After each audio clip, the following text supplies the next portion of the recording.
আসসালামু আলাইকুম। আশা করি সকলে ভালো আছেন। আমাদের সিদ্দিক বাজারের অনেক দোকানদার বলে যে আজকে আমার দোকানে কাস্টমারের চাপ বেশি বা কাস্টমারের চাপ বেশি। আজকে আমার দোকানে কাস্টমার নাই। এই কাস্টমার বা কাস্টমার দ্বারা উনি কি বোঝায়? তো কাস্টমার কার বা কাস্টমার বা কাস্টমার, তো এখানে মাল অর্থ বলা চলে কোনো কিছু, কোনো দ্রব্য, প্রোডাক্ট, তাই না? আর কাস্ট অর্থ হচ্ছে কাঠ।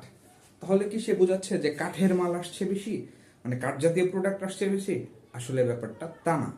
সে বোঝাতে চাচ্ছে কাষ্ঠ মাল বা কাস্টমাল দ্বারা সে বোঝাতে চাইছে কাস্টমার।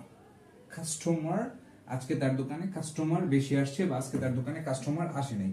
যে কাস্টমার অর্থ হচ্ছে ক্রেতা, খরিদ্দার, অর্থাৎ যিনি তার দোকান থেকে দ্রব্য, প্রোডাক্ট ক্রয় করে থাকেন, সেই কাস্টমারকে উনি বোঝাতে চাচ্ছেন। কাস্টমারকে কাস্টমার বলা হয়ে থাকে।